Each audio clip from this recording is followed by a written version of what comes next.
Welcome to another episode of New to Vero 2. I'm your presenter, Shabu RU, and I just wanted to do a simple video showcasing some recent pickups that I had. It's not going to be a full in-depth review that you see on other channels such as Hooded Cobra Commander 788 and Forum BX257 and JoeFan82. That's not my specialty, so I'm not going to even attempt that. But basically, for the viewers, I just wanted to show what I have and, just share a little bit of my recent pickups. So without further ado, let's begin. The first figure, I have a video about it. It's the G.I. Joe Club exclusive female Cobra Trooper. I cannot stop raving about this figure. It is beautifully done. The details is exceptional, and I highly recommend anybody that can pick these up. Time is running out. I mean, the supply is limited, so if you are not a member of the G.I. Joe Club, I don't know if you could subscribe, being that this is the last year for the JoeCon and so on and so forth. So if you're able to, try your best to pick one of these up, because it is one of those figures that makes you appreciate detail, and just the aesthetics of it is phenomenal. So that's that. The next figure I was able to pick up was Alpine. You see, he doesn't have his traditional weaponry. It was a loose figure, and like I talked about in a previous video, there's different price points and there's different ways to collect, and I'm not really picky. If I find a loose figure for $2 or $3 or whatever, versus $20 complete, I mean, I try to get what's available. So I like Alpine. I love the figure. The character on Sunbow is a jerk, in my opinion. He's like nasty to Bazooka, and he's a smartass in the Sunbow cartoon. But you can't deny how he looks. I love the Mountaineer. I know Hooded Cobra Commander 788 and G.I. Joeberg had a debate, Hit and Run versus Alpine. I suggest you guys watch that. It's pretty informative and in that, as far as who is the better Mountaineer. I'm gonna have to agree with Hooded Cobra Commander. I think Alpine is a better Mountaineer. I mean, it's like Hit and Run is probably, sorry, my cat. Hit and Run's probably good at everything, but Alpine is the master at one thing, and this figure showcases that. I love the detail of the rope, his buckles. So it's definitely a top figure to have in the collection. The accessories, you're probably wondering where I get that. I also look for battle packs. I think that's another cost-effective way to, if you have loose figures, to equip them. Hasbro every year used to release a battle pack, and people often overlook those, but you can get them for pretty cheap. Instead of spending so much time getting like an Alpine book bag or backpack, those could be expensive to get specific accessories. So that's another way if you're not picky. If you're not like going to be a reviewer like the people I mentioned that have to have all the accessories in order to do the reviews, which is why I don't, tamper with that. I mean, at quick glance, it looks complete. So that's all that works. The next figure is Lowlight. Now, I talked about this on my Instagram. Lowlight is a figure and a character that when you were young, you probably overlooked. You didn't think much of him. But as you get older and you look at him, he's a kick-ass figure. I mean, the black, the gray, and the red are just stunning. And if you look at his details, like the buckles and the zippers, I mean, this is probably an expensive figure for Hasbro to, front the bill and produce, but the detail is exceptional. And the fact is, he is a sniper, and everybody loves snipers. So I love this figure. He's missing his little tripod and his Uzi. So I think I have that in the 87 battle pack. So I have to put that on him. But again, this is a great figure, something on my top list that I had to have and wanted to get. So this is Lowlight. The next figure is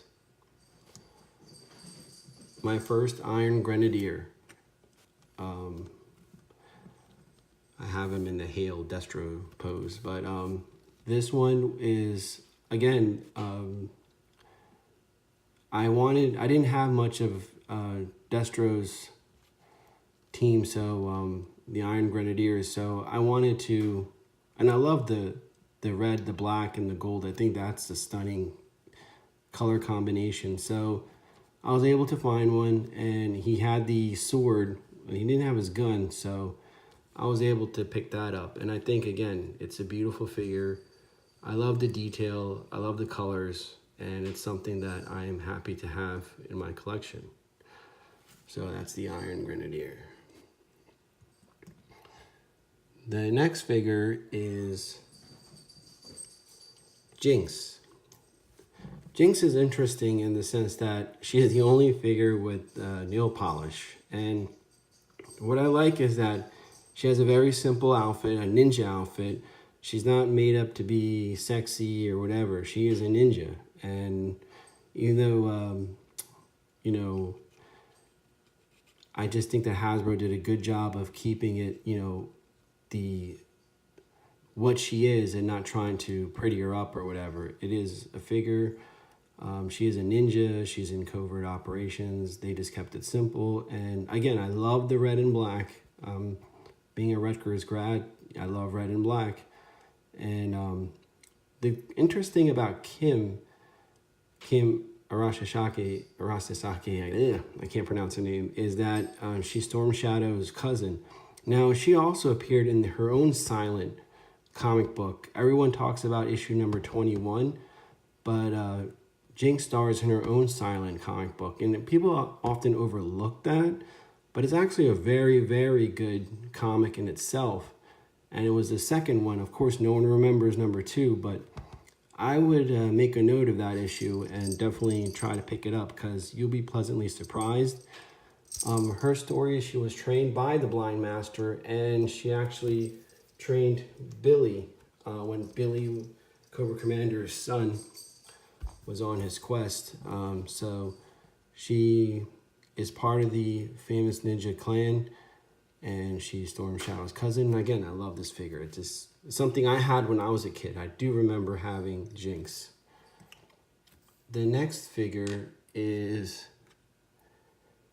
Steel Brigade version 2.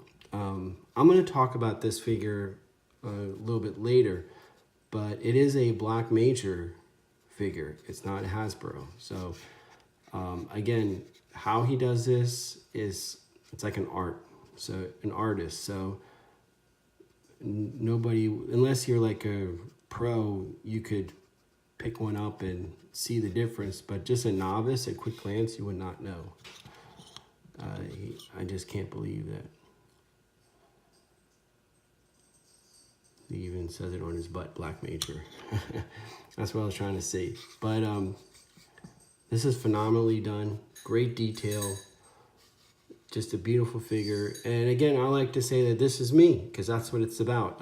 The Steel Brigade was a mail away that you filled in, and you could be part of the G.I. Joe team. And that was the whole point of this. So this is me. This is Shabu Ryu, member of the G.I. Joe team. So I like that. I think he did a phenomenal job. And again, I'll talk more about Black Major in an upcoming video. The next figure is one that I'm so surprised on. Is the Cobra Viper. Now the debate is this individual supposed to replace the Cobra Trooper or were their own division? We're not gonna solve that. It's basically up to you. You could have them to replace their 82, 83 Cobra Trooper, or they could be their own division. I like to think the latter, because I mean, it's good to have both, and maybe these guys are a step above the regular Cobra Trooper. But again, a beautiful detail. Love the colors, and I think this is a phenomenal figure. I am pleasantly surprised with this. The last one is everyone's favorite, classic Gung-Ho. I talked about on my Instagram how the Marine Corps is kind of close to me. My father was a U.S. Marine, so Gung-Ho is my second favorite Marine. But again, I love the detail. It's kind of cartoony, I'll admit to that. I don't think Marines are so, clean, and this guy, he's just like, but again, I love this figure. It's an iconic figure, and I think everybody should have a Gung-Ho in their collection, along with Snake Eyes, Duke, and Scarlet. I mean, but Gung-Ho is, I love watching him on the cartoon. He was funny, and I'm glad to have him. So anyway, that's basically a summary of the latest pickups, and hope you enjoyed his video. Feel free to hit like and subscribe. Basically, just keep things simple. All right, thank you and have a wonderful day.